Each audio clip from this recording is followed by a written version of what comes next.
Bonjour et bienvenue à tous. Notre leçon d'aujourd'hui, c'est la phrase interrogative. On va commencer par définition de la phrase interrogative.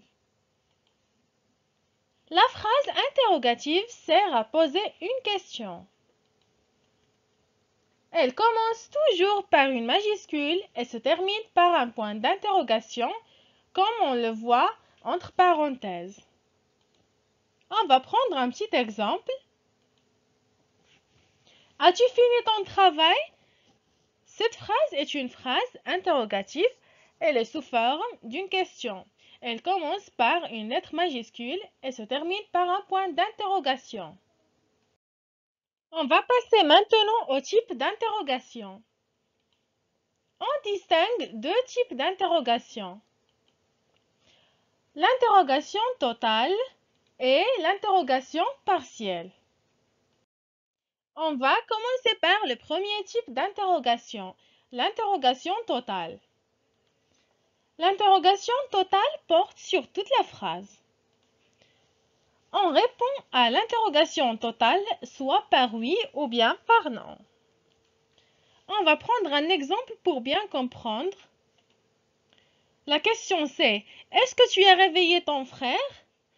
Alors la réponse doit être avec oui ou bien avec non. On va prendre les deux réponses pour voir comment on répond à cette question. Oui, je l'ai réveillé. Ou bien, non, je ne l'ai pas réveillé. On va passer maintenant aux formes de l'interrogation totale. On distingue trois formes de l'interrogation totale. On a l'intonation. Est-ce que plus phrase déclarative?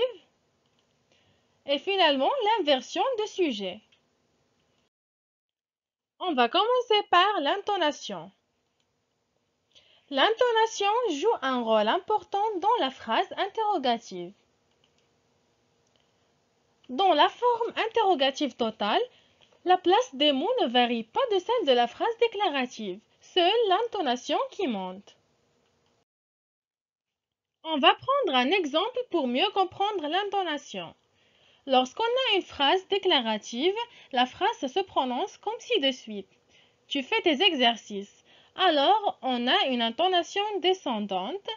Par contre, lorsqu'on a une phrase interrogative, interrogation totale, on prononce la phrase comme ci de suite. Tu fais tes exercices?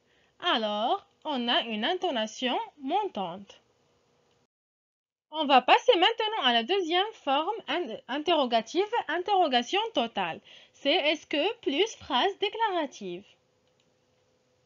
Dans cette forme, on garde la même structure de la phrase déclarative. Ça veut dire sujet plus verbe plus complément. Et on ajoute au début de la phrase est-ce que. On va prendre un exemple. Est-ce que tu as voyagé la semaine dernière? Comme vous remarquez, on a au début de la phrase est-ce que, suivi du sujet tu, suivi du verbe voyager conjugué au passé composé, suivi du complément la semaine dernière et on n'oublie pas de mettre le point d'interrogation à la fin de la phrase interrogative. Et maintenant, on va passer à la troisième forme de l'interrogation, interrogation totale, c'est l'inversion de sujet. Alors, dans cette forme, on inverse le sujet avec le verbe, en les reliant avec un trait d'union, comme vous le remarquez entre parenthèses avec le rouge, mais les compléments restent dans le même ordre de la phrase déclarative. Exemple. Vas-tu au souk? Dans cette phrase, on a le verbe aller conjugué au présent de l'indicatif, suivi du trait d'union, suivi du sujet tu, suivi du complément au souk et finalement le point d'interrogation.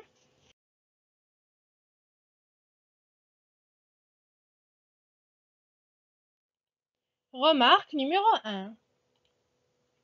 Si le verbe se termine par une voyelle et le sujet commence par une voyelle, on ajoute un T entre deux traits d'union entre le verbe et le sujet. Exemple.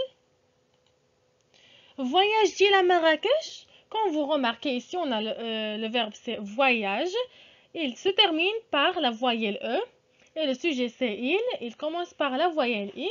Alors on va mettre un T entre deux traits d'union entre le sujet et le verbe. Remarque numéro 2. Si le sujet est sous forme d'un nom, il garde sa place au début de la phrase comme dans la phrase déclarative. On ajoute après le verbe le pronom personnel convenable. Par exemple, les enfants font-ils leurs exercices? Quand vous remarquez ici, on a le sujet c'est les enfants, il est sous forme d'un nom. Il est suivi de l'inversion sujet, le verbe faire, conjugué au présent de l'indicatif, suivi du trait d'union, suivi du pronom personnel convenable au sujet, suivi du complément, suivi du point d'interrogation. On passe maintenant à l'interrogation partielle. L'interrogation partielle porte sur un seul élément de la phrase. On dit un seul élément de la phrase. Il est impossible d'y répondre par oui ou par non. On introduit ce type d'interrogation par des adjectifs interrogatifs, des pronoms interrogatifs ou bien des adverbes interrogatifs. Les adjectifs interrogatifs sont quel avec un seul L à la fin, quel avec deux L, ES à la fin, quel avec LS à la fin et quel avec deux L, E à la fin. Les pronoms interrogatifs sont qui, que, apostrophe et quoi. Et les adverbes interrogatifs sont les suivants. Lorsqu'on a la question porte sur le lieu, l'adverbe interrogatif qui convient c'est où. Lorsqu'on a la question porte sur le temps, on pose la question par quand. Et lorsqu'on a la question qui porte sur la manière, on pose la question par comment. Lorsqu'on a la cause, on pose la question par pourquoi. Et lorsqu'on a la quantité, on pose la question par combien. Il faut bien retenir les adjectifs interrogatifs et les pronoms interrogatifs et les adverbes interrogatifs. On va prendre des exemples. Qui a cassé le tableau? On a une phrase interrogative, interrogation partielle. Elle commence par le pronom interrogatif qui. Alors, la réponse sur cette question est la suivante. Le petit enfant qui a cassé le tableau. Alors, on ne peut pas répondre à cette question ni par oui, ni par non. On va prendre un deuxième exemple. Quelle heure est-elle? C'est une phrase interrogative, interrogation partielle. Elle commence par un adjectif interrogatif. Quelle? La réponse sur cette question est elle est 7 heures du matin. Et troisième exemple, où est mon foulard? C'est une phrase interrogative, interrogation partielle. Elle commence par l'adverbe interrogatif où. Alors, on pose la question sur le lieu. La réponse sur cette question, c'est la suivante. Il est dans le placard.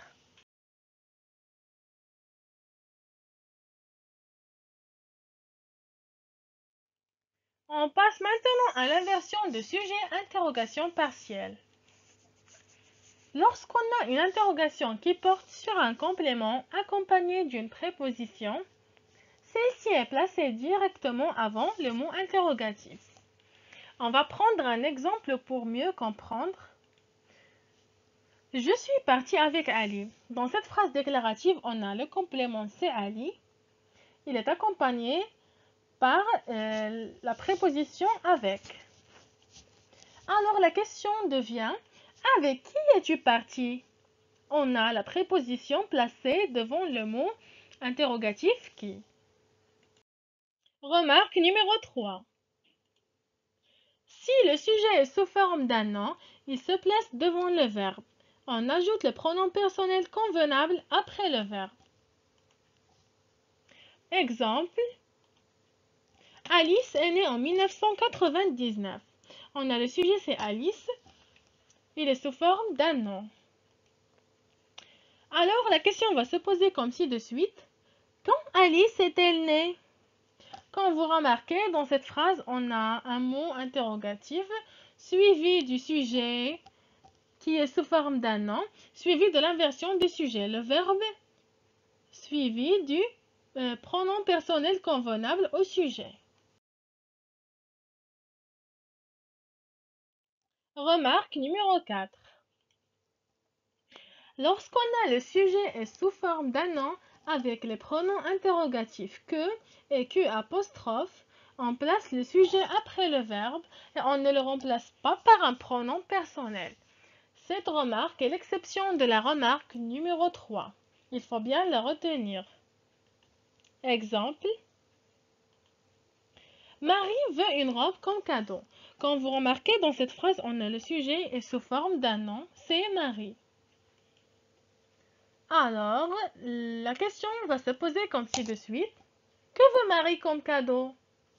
On a le pronom interrogatif que, suivi du verbe vouloir, en présent de l'indicatif, suivi du sujet qui est sous forme d'un nom, c'est Marie.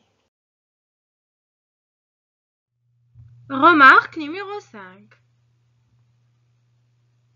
Si la question porte sur le sujet, la structure de la phrase reste comme dans la phrase déclarative. Le pronom qui remplace la personne, remplace le sujet, et le verbe se conjugue toujours à la troisième personne du singulier. On va prendre un exemple pour bien comprendre la remarque numéro 5. La question c'est, qui a cassé le vase? La réponse sur cette question c'est Elisabeth qui a cassé le vase. Quand vous remarquez, on a le pronom qui remplace une personne, c'est Elisabeth.